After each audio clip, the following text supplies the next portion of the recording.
Hello, KU fans. Welcome back to KU Sports Extra. Another week of exciting Kansas football action. It doesn't await. It is here, Tom. It actually is exciting. I mean, you're playing That's true. Iowa State, the only team that Kansas beat last year in the Big 12. Going up to Ames is always exciting, whether it be football or basketball. Those are great fans up there. It's amazing that they can pack those places even if they have an off football year. Even if it's bitterly cold. It won't be, though, will it? No, have you it's looked like yet? 61 degrees for Saturday's game time temperature. Hickory Park food will be warm. Yes, better than 2 years ago. You remember that one? Brutally cold. Was it? Below zero.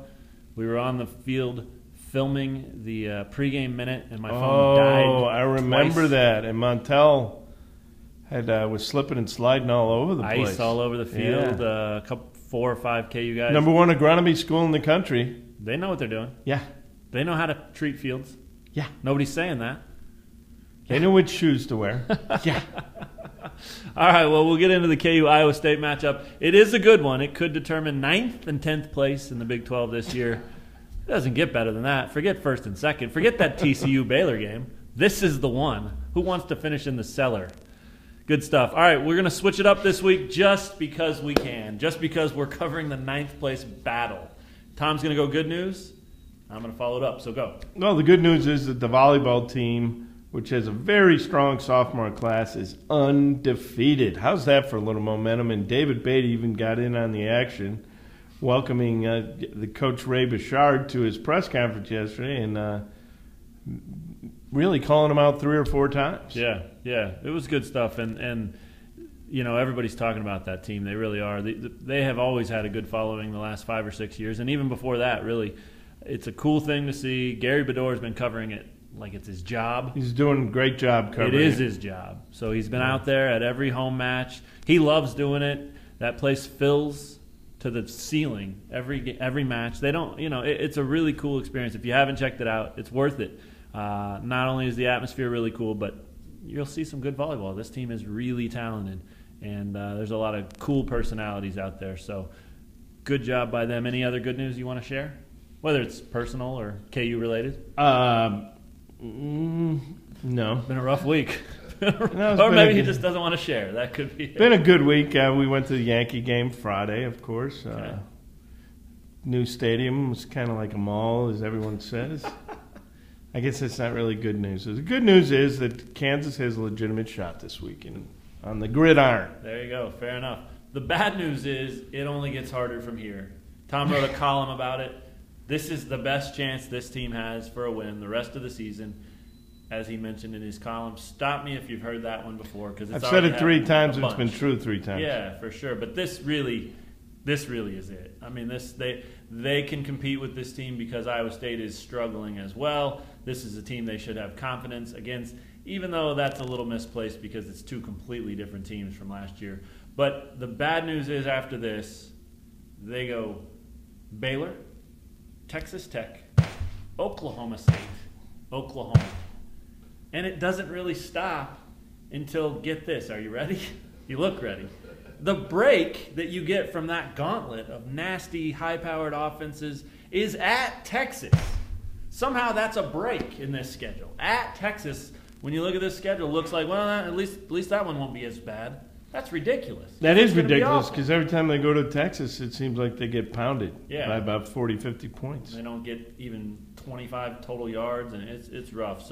And you got to believe Texas will be getting better. I mean, their coach is in his 2nd year, and they've got big, strong, fast guys. Yeah, they seem to have found a quarterback, maybe, but, boy, they're still having trouble. They're still having trouble transitioning into the Charlie Strong era, but not the kind of trouble that we're seeing here. So that's the bad news. After this, it gets really ugly. If KU wants a win for David Beatty in his first year, they got to go get it this week. Bottom line, let's talk about that chance for the Jayhawks at Iowa State.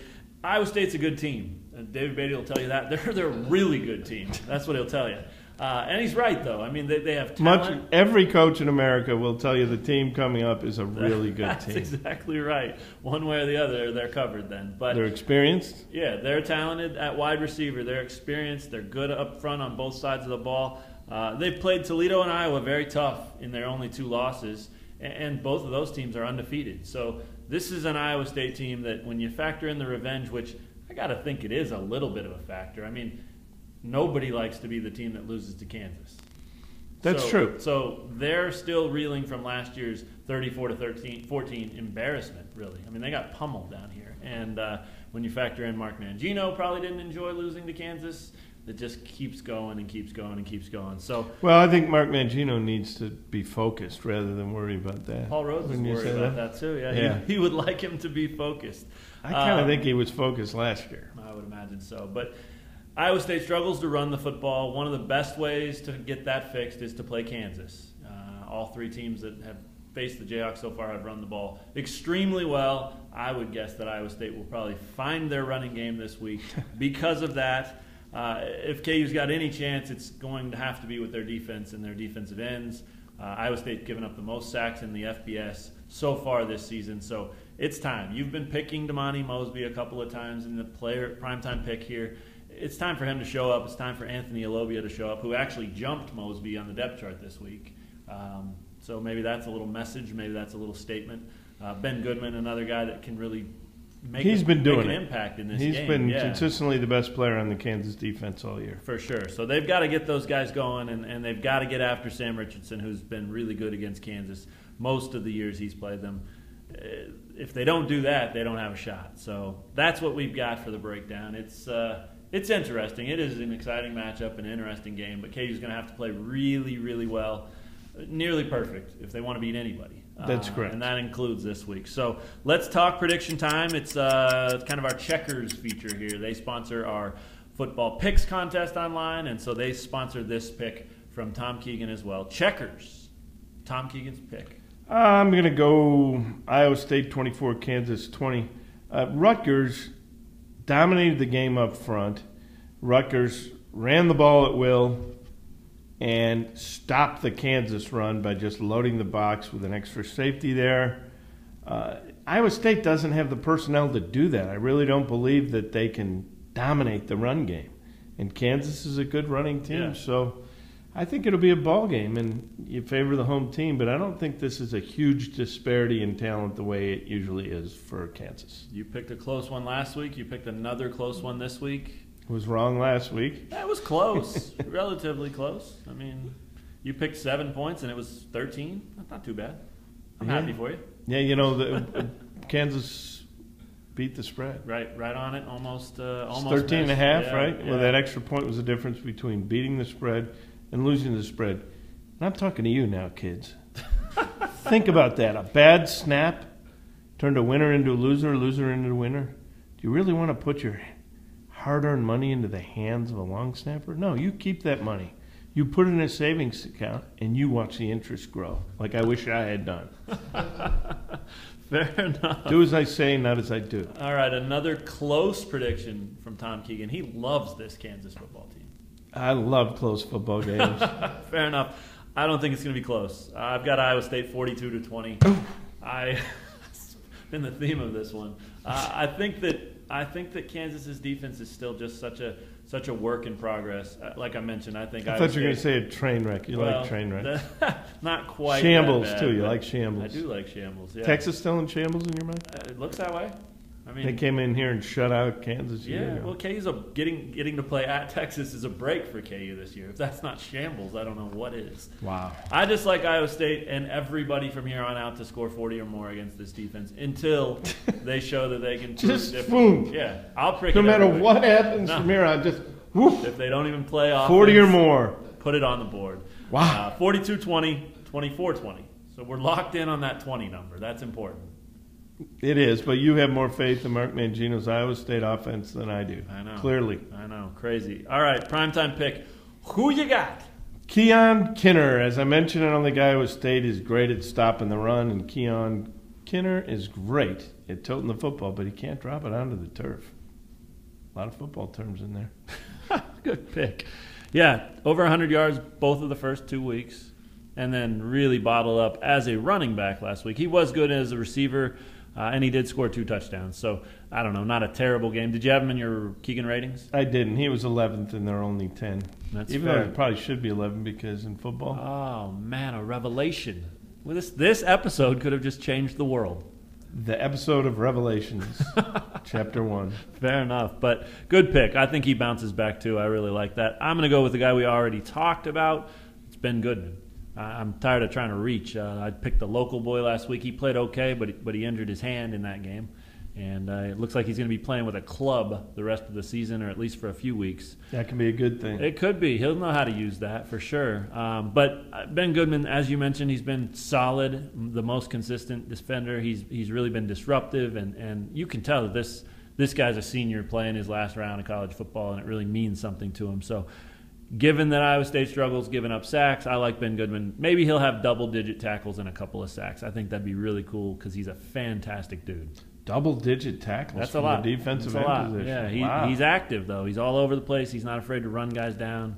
Sometimes when you see him, like even on the horse collar play, you see him doing that. You can see him in the rodeo world. Yeah, because he is in the rodeo world. Right. Yeah, very accomplished. Sliding to tackle those. I don't know what it is they're chasing with ropes in the rodeo world. What is it? Calves? People sometimes. Calves. Calves. Hopefully, yeah. Calves. I don't know. Calves, yeah. This is going to shock you, considering how well I just explained the whole rodeo world. I'm not a huge rodeo guy. I don't have much experience at it. Have you been to one? I haven't. Wow. To the best of my recollection. I went to a, they kill bulls and they have bullfighters in Mexico once. A bullfight. There you go. Matadors. Yep. Indeed. Yeah, that's good stuff. What'd you think? It's good. The atmosphere, the atmosphere is great, right. But I just don't think it's a fair fight. No, it's not. It's the actual sport or whatever you want to call it's nasty. But but all the it's almost great. Like a soccer match. The pageantry. That's the word. That is absolutely. It's one we use a lot around the offense. Pageantry. Benton, nice pageantry you've got going today. Well, he's never heard that. Not really the right way to use it, but that's okay. Maybe we need another revelation or something. Maybe we need some pageantry on the field in Ames. Let's do it. All right, most obnoxious man in sports. Could be either one of us for that little rant we just had about pageantry, but we picked different people. I'd love to hear yours, and I think it might be a little under the radar, somebody people haven't heard of. Yeah, I'm going with the University of Louisville frat boy who attempted with his buddy to steal a keg from the football stadium. And, it's kind of obvious to be... Yeah. It's not something you can sprint with on your back. No. So they were easily caught. Not only were they easily caught, but frat boy was one day shy of his 21st birthday.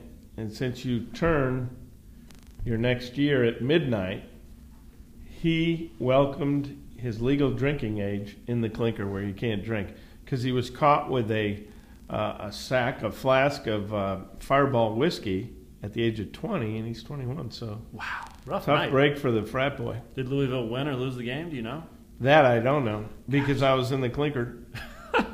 Being a frat boy. Just interviewing the frat boy, because I wanted to see if he was worthy of my selection as most obnoxious guy in sports for the week. Yeah, sounds like he was. What a weird story. Yeah, I just don't understand why you would think he'd probably be able to pull that off.